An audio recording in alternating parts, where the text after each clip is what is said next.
From the Windows, Doors, and More Studios, your one-stop shop for all your kitchen and bath needs. The Pat Miller Program. Whoa, 92.3 FM and 1190 AM. Depend on it. And good afternoon to you, everybody. Welcome on in here. Welcome to Saturday here at WOWO. This is your Saturday afternoon think tank as we spend 3 hours kind of homogenizing everything that's happened over the course of the last week, rethink it, get our minds clear, and get set up for what's coming in the next week. And last week was nice and full, wasn't it? And next week promises to not be much different. Some special guests that we'll talk to as we go throughout the day today, and we will have them for your good pleasure as they speak to us. Caleb Blakesley, of course, will be here. Steve Shine, who is the Republican Party chairman for Allen County, and some big things coming up for that county party, the Republican Party here in Indiana. 3rd District Congressman Jim Banks will be with us today.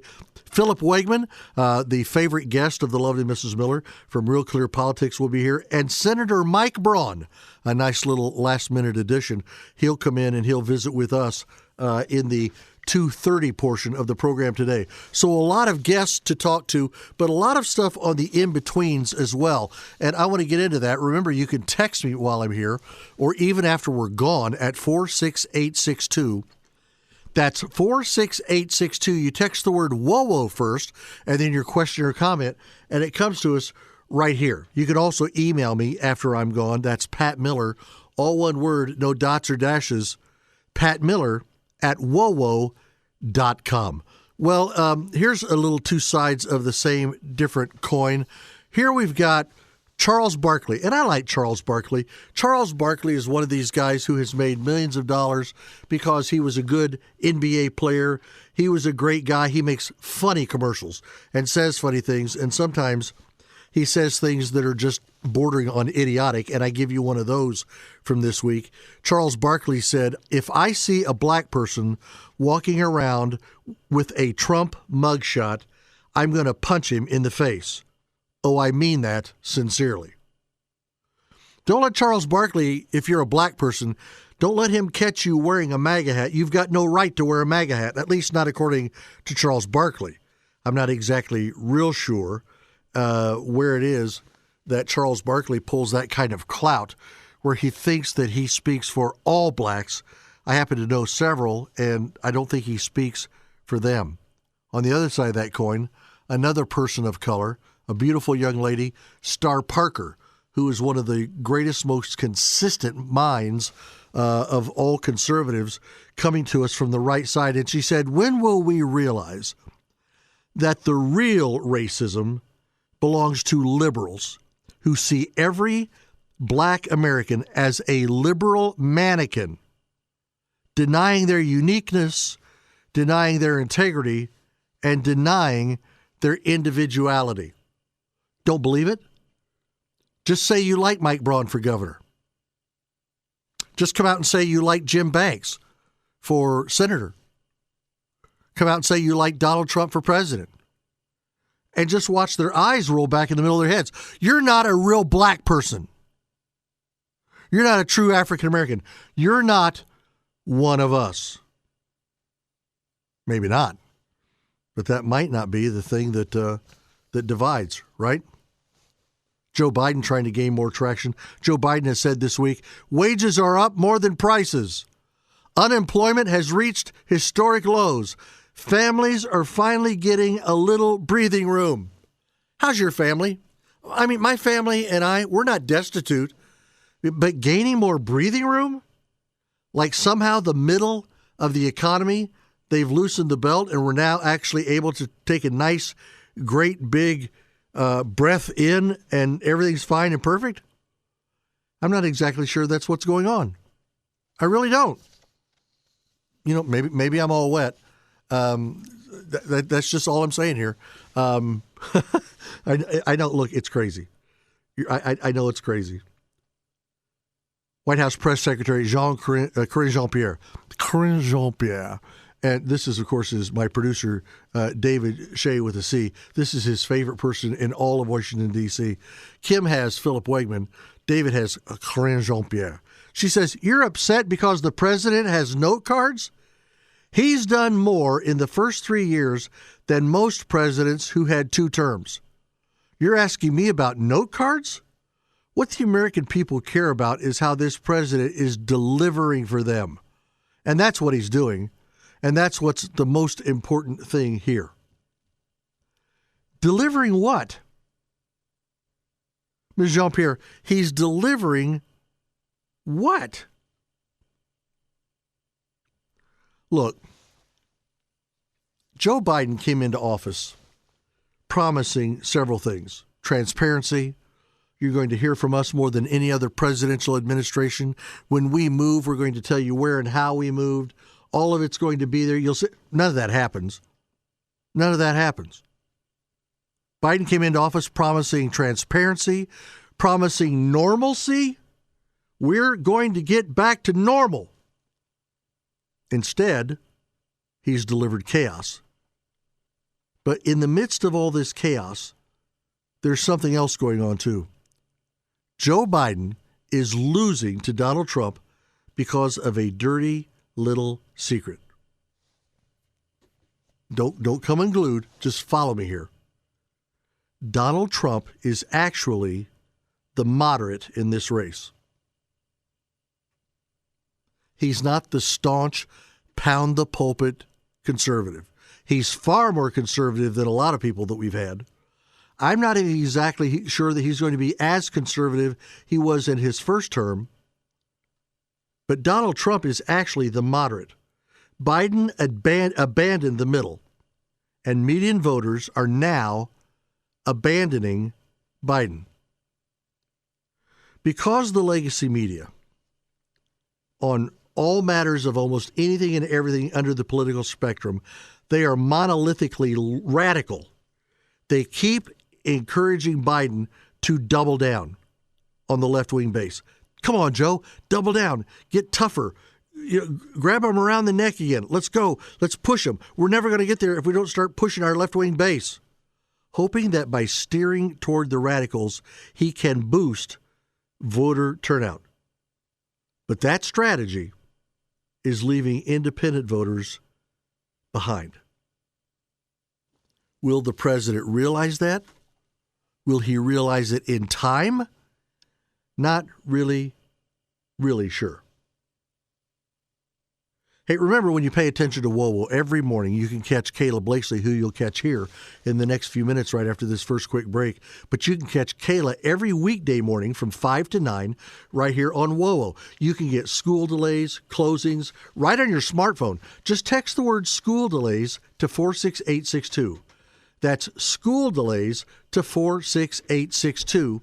And they'll just go ahead and send you all those infos when they come out. And that way you'll know first, fast, and free what's going on at your kid's school. And you'll know it from right here from your good friends at WOWO. As I promised, Kayla Blakeslee, she is up with us after this quick break. And then after the break at the bottom of the hour, Steve Shine. He is the party chairman for the Allen County GOP. Almost put him somewhere else. The Allen County GOP chairman, Steve Shine. He'll be with us right after this break, coming back after the bottom of the hour after Kayla Blakeslee.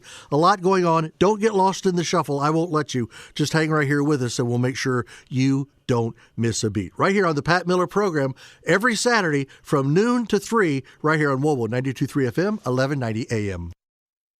This is the Pat Miller Program on WOWO 92.3 FM and 1190 AM and on the WOWO app.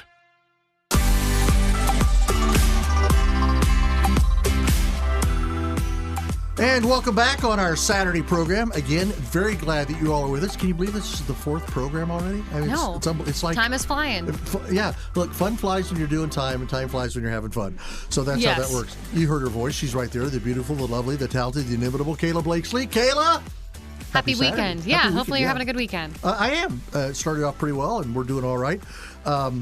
The lovely Mrs. Miller and I were both a little earlier in the week, but we're climbing out of all that mess. Seems like there's a lot of that kind of stuff. I was just going to say that. Everyone has a little something going on, and some have it way worse than others. Exactly true. In fact, Kayla, yeah, you're Kayla, she's Kim. Kim actually tested a couple days ago for COVID because she had the persistent and the this and the that so much. She's like, I'm just going to get tested and get it over with. Now, her mom and dad had COVID, to which I then said to her, because she's over there with her mom and dad twice a week, and I said to her, well, Friday when you go over for game day, I'm not going, so I didn't go. I don't blame you. So I don't blame you. Easy. Kayla, it's nice to see you. Very glad. Thanks again for waddling in here. Not that you waddle, but I mean for making your way in here on a Saturday to be with me. Yeah, waddling in. No, for a young woman, I shouldn't say that. Thank you for strutting in. Strutting. That was the word I was going to go with as well. With those heels that you wear. Strutting on in. I'm actually really glad to be here because I really wanted to set the record straight about something that I've been seeing a lot of confusion about, and that is the abortion pill, Pat. Oh, yeah. The abortion pill, is it going to be on the market? Yep. Is it going to be available in Indiana? And I know that Kayla has talked to some very well-connected people, and she's got some answers for us. Well, I think this story is confusing when you see national headlines, because all of the national headlines are saying, abortion pills about to be available on store shelves nationwide. Like, you're hearing headlines like that, right? Yep. Nationwide. And that's true to an extent. It will be available on store shelves nationwide in states where abortion is not illegal. Yeah, because, and when I first heard this coming around about a month ago, that this was possibilities here and there, when I first heard that, I got a little nervous because I'm like, okay, the Supreme Court said, as they should have, we have no jurisdiction over abortion or medical procedures. That needs to go back to the states. Check out your Constitution. Yeah. If it's not designated primarily for the feds, it goes back to the states and the people. So that's what they did. If they would have made it available, and I'm anxious to hear who you talk to, but if it had been available in Indiana to do the pills, that totally circumvents everything and all the restrictions put out by the Supreme Court. Yeah, it would have been chaos. I mean, just like the similar ruling that we just saw earlier, this week now, a week and a half ago, from SCOTUS regarding Donald Trump and whether individual states can remove candidates, national candidates, from ballots or not. No, you can't. You can't. Boy, did that cause some people's eyes to roll back. It surely did. That was a fun one, wasn't it? Oh. But kind of here we are again. It gets really confusing. But here in Indiana, I just really want to be clear about this, because I've seen local media right here in our neck of the woods, Pat, saying that the abortion pill is going to be on the shelves at the local Walgreens and the local CVS here in Fort Wayne. Right. That is not true.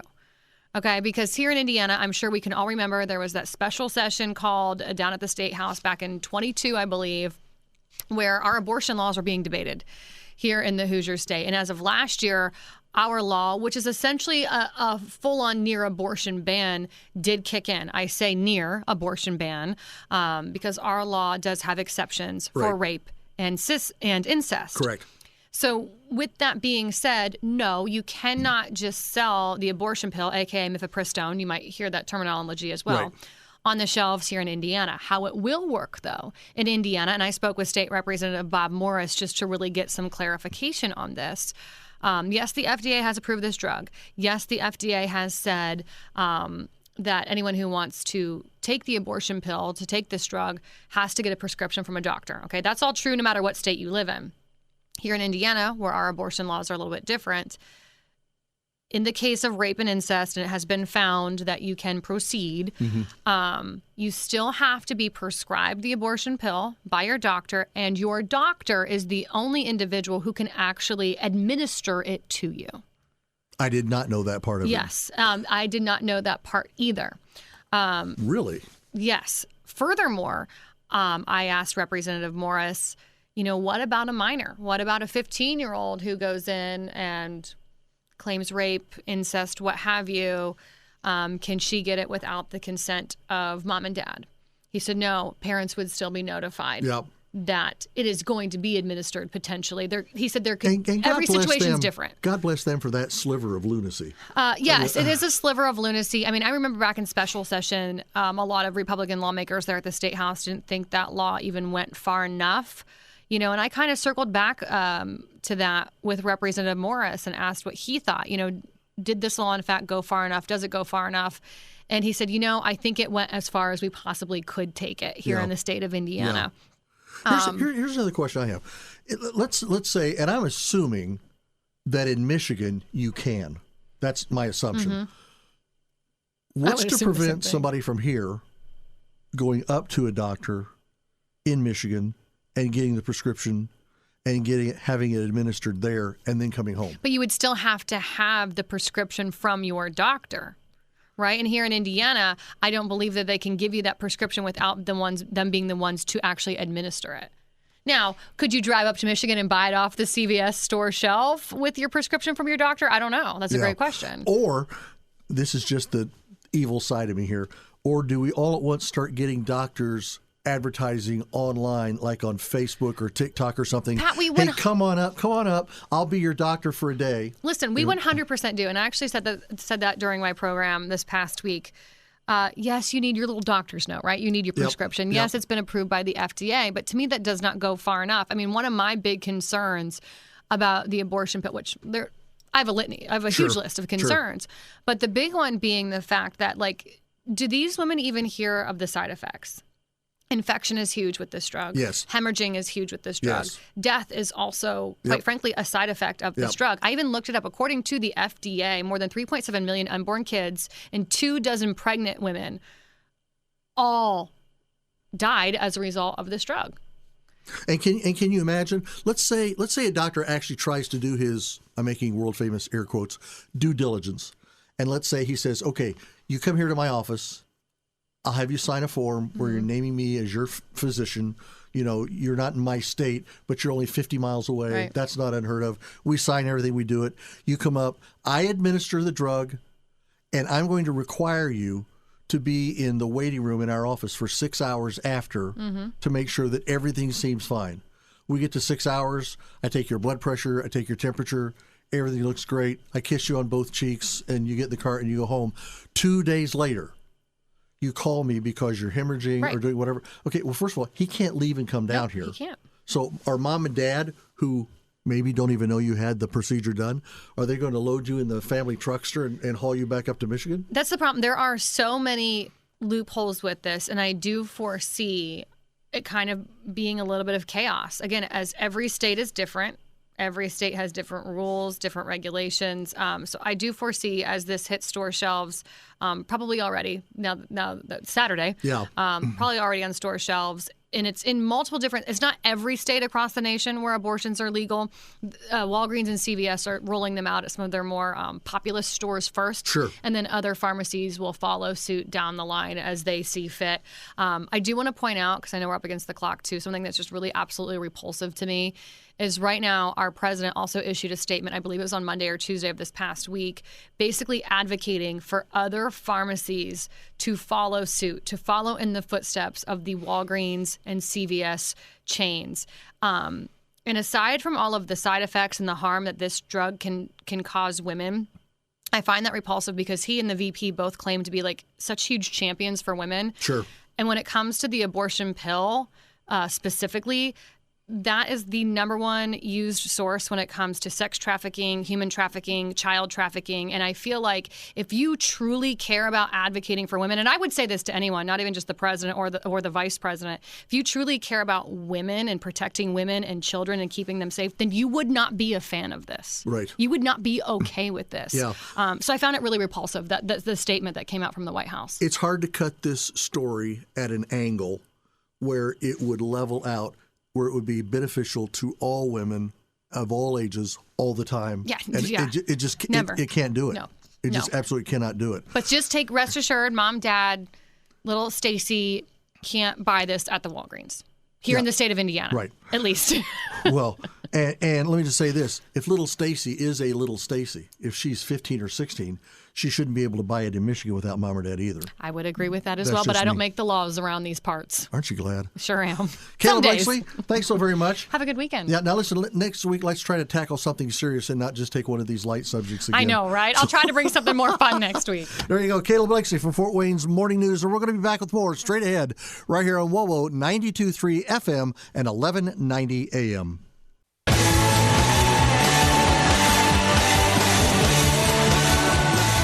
And welcome back as we roll into our second half hour on this Saturday edition of the Pat Miller Program, your weekend expedition. And we're very glad to have a very good friend of ours, yours, mine, the show's, and everyone else, Steve Schein, who is, of course, the party chairman for the Allen County Republican Party. Steve, good afternoon to you, sir. Pat, it's always good to be with you, and I'm excited about being on your new time, Saturday afternoons. Got a lot of great comments from folks. Happy to hear you on. Well, here's the thing, and I know that you know this a little bit, but, from my perspective, if I send enough checks out to people, they'll say almost anything. So that's how I do that. No, so you've got another one of your, there are 2 events every year. Now, the party is always dealing with more than 2 events, but there are 2 events every year that everybody is aware of and kind of takes note of, and that's the 2 big dinners that we have each year, the Bean Dinner and then, of course, the Reagan Dinner.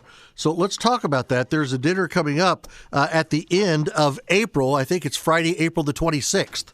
Yes, and that is the Lincoln Day dinner. Right. The Bean Dinner has been retooled over the past couple of years to be called the Reagan Bean Dinner. Right. That is in late October, just prior to the general election.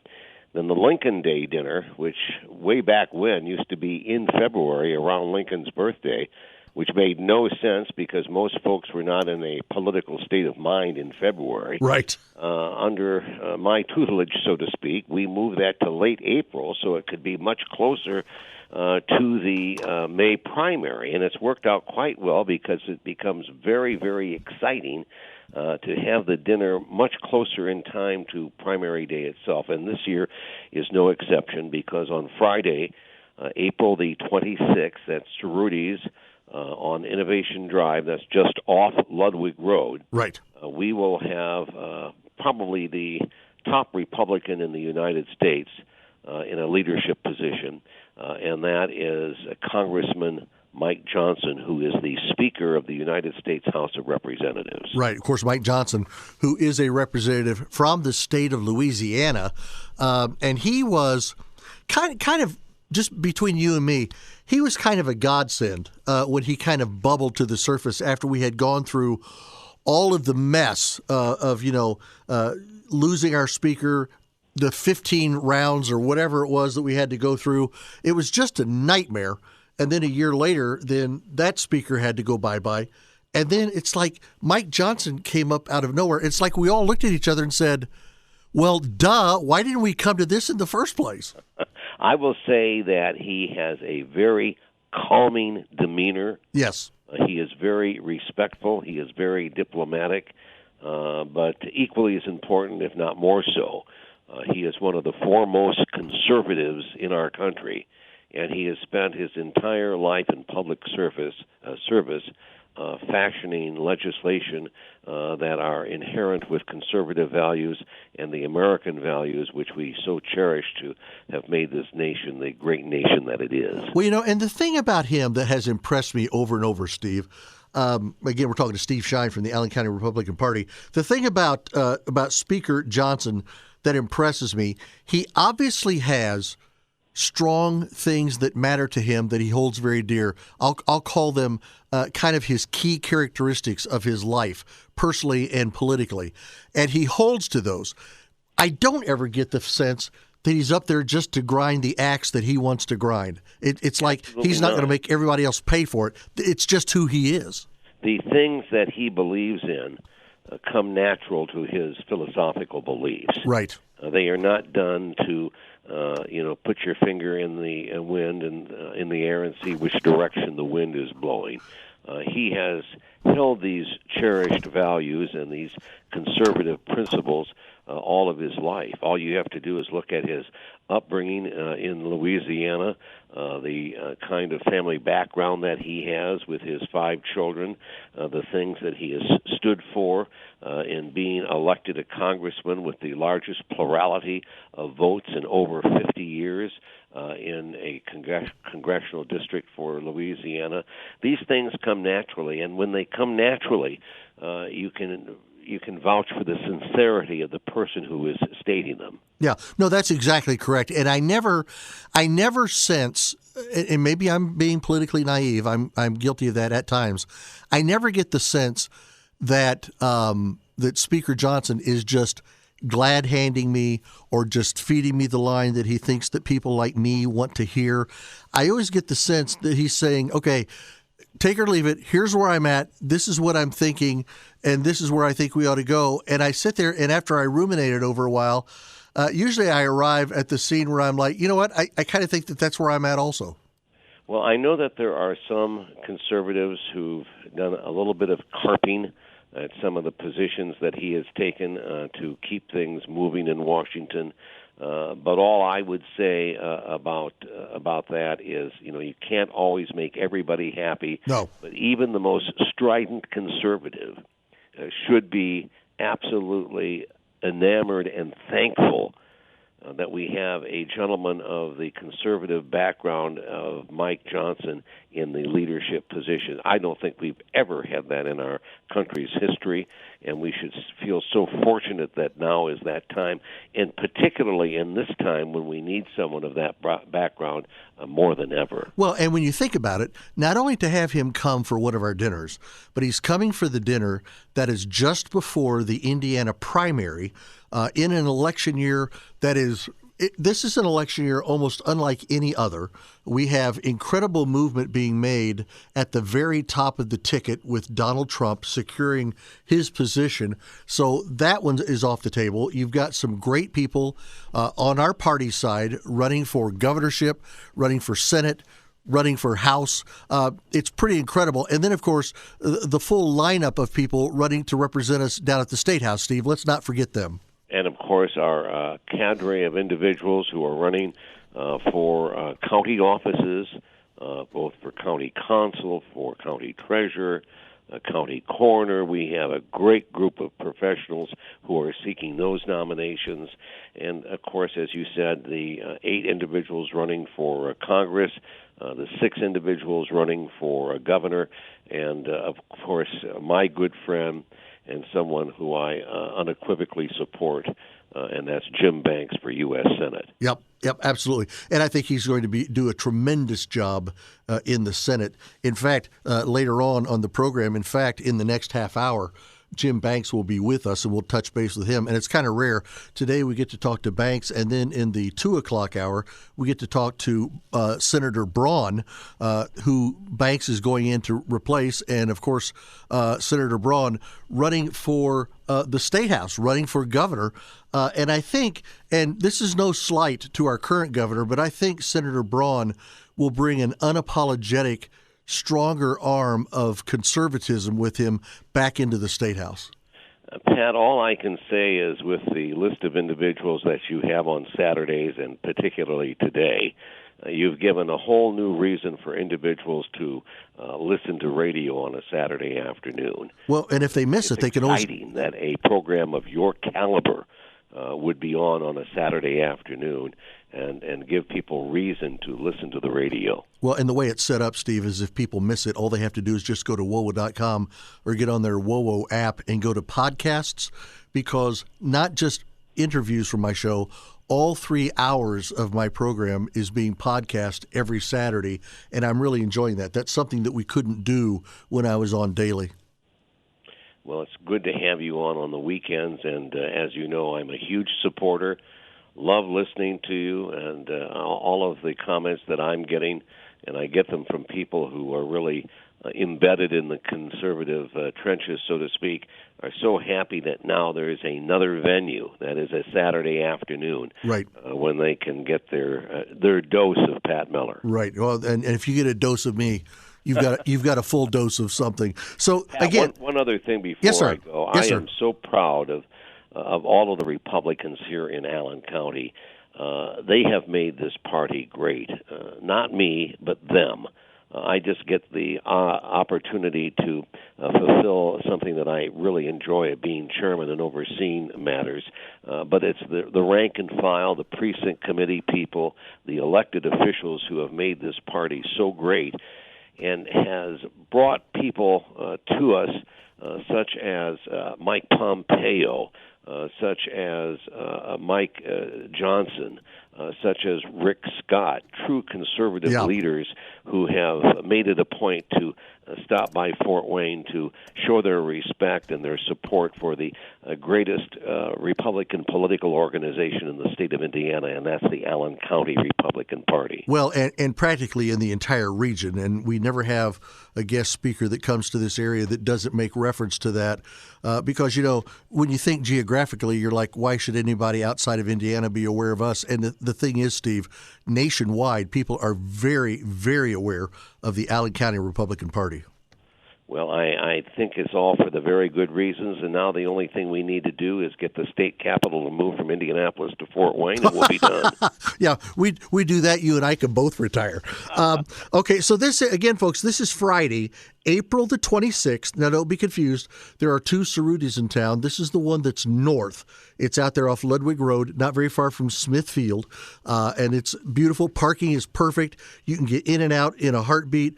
Mike Johnson, the Speaker of the United States House of Representatives, will be here. And seriously, Steve, the fact that he's not been in the speakership that long, and it won't be that long, just days after he's here, we'll have the Indiana primary, and then the fall, it'll be time to go for the big election. For this all to come together, it really is amazing, and it really is a testament to the great way that you put together a party and an organization. Well, I thank you for that, and I would be remiss if I didn't thank my good friend and supporter, Bill Bean, a local entrepreneur and businessman who has been quite helpful in securing some of the heavyweights to speak at our various dinners, and I want to thank Bill publicly for everything he does for our organization. That dinner and VIP reception on April 26th, it begins with the VIP reception with a photo op with the Speaker of the House at 5:30 at Cerrutis, and then dinner is at 7. Give me a website where people can go and purchase tickets and find out more. It's AllenCountyGOP.com. Very simple. AllenCountyGOP.com. AllenCountyGOP.com. Get your tickets, and you'll want to get them early. You'll want to get those tickets and secure them because, Steve, the more people find out, I just found out 2 days ago, the more that people find out that Speaker Johnson is, in fact, our speaker, there's going to be a huge interest in everybody being at this dinner.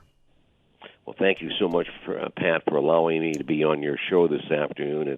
It's an honor, and I just love being on a Saturday afternoon, more leisurely and more open-mindedness to all of the conservative ideals that you state. Well, and you got to sleep in a little bit today.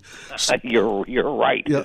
It's a little bit easier than sitting in for Kayla. That's exactly right. Hey, listen, Steve, as always, thank you so much, sir. We'll talk to you again soon, and I'll certainly see you on Friday the 26th out at Cerrutis. We're looking forward to that, and my best to Mrs. Miller, too. Thank you, sir. Thank you. This is the Pat Miller Program on WOWO 92.3 FM and 1190 AM and at WOWO.com.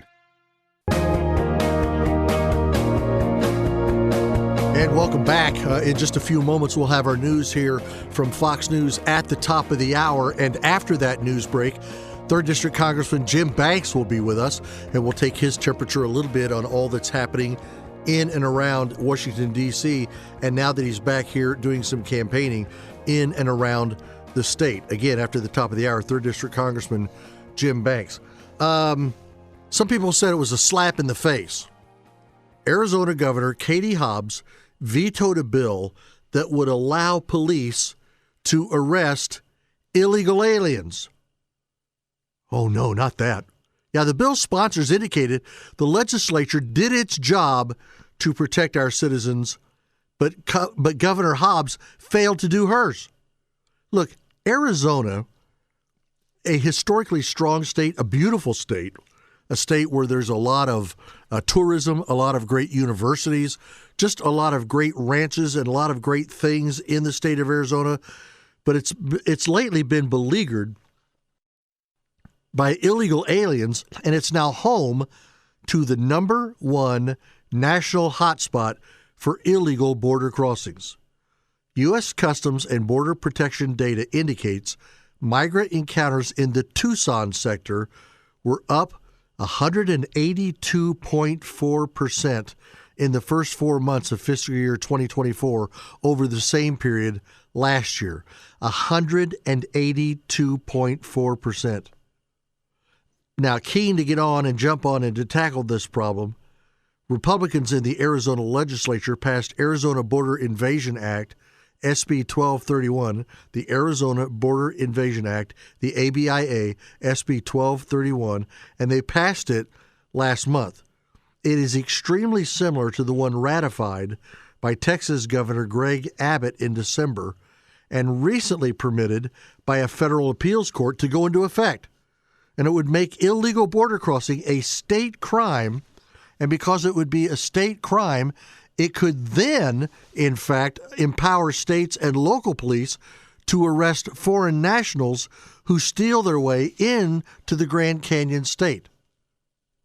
By way of veto, Katie Hobbs, the Democrat governor of the state of Arizona, killed this effort to clamp down on illegal immigration on Monday. This bill does not secure our border, she said. It will be harmful for communities and businesses. Okay, two questions. How and how? How will a bill making the border more secure? How will a bill making it possible for Border Patrol to enforce their laws at the site and at the instance that it happens, how is that going to be harmful for their communities, and how is it going to be harmful for businesses in their state? And then she said it would be burdensome for law enforcement personnel and the state judicial system. Further, this bill, she said, represents significant constitutional concerns and would be certain to mire the state in costly and protracted litigation. Well, Janae Shamp, state senator, Republican, the bill's sponsor, blasted the governor over her veto, saying Democrats are choosing to live in an alternate reality that ignores the facts. The facts are that illegal immigrants are crossing the border at a rate our state and our country cannot sustain. The facts are that border-related crimes are at an all-time high in our communities and are no longer safe. Our governor proudly vetoed the Arizona Border Invasion Act, and that would have given our law enforcement there in Arizona, that would have given our law enforcement the tools to keep citizens like Laken Riley safe and alive. Laken Riley, again, a young lady in Georgia that was murdered and killed by an illegal alien, an illegal immigrant, an illegal migrant, not a newcomer. Contrary to Hobbs' suggestion that SB 1231, this bill, would have burdened law enforcement, Shamp underscored that Arizona's Sheriff's Association, the largest organization in the state representing sheriffs and law enforcement, unanimously supported this bill. Not just kind of, but they unanimously supported this bill. The legislature did its job to protect our citizens, but Governor Hobbs failed to do hers. This veto is a slap in the face to our law enforcement, to victims of border-related crimes, and everyone else who will inevitably feel the wrath of this border invasion in one way or another. We'll get back to a little bit more about this bill coming up after our visit with Jim Banks, as that comes up in the course of the next hour. That's it for hour number one on this Saturday. Very glad that you're with us. Jim Banks coming up, and then in the next hour, Philip Wegman and Senator Braun. And we do it all right here with you every Saturday on WOWO 92.3 FM and 1190 AM.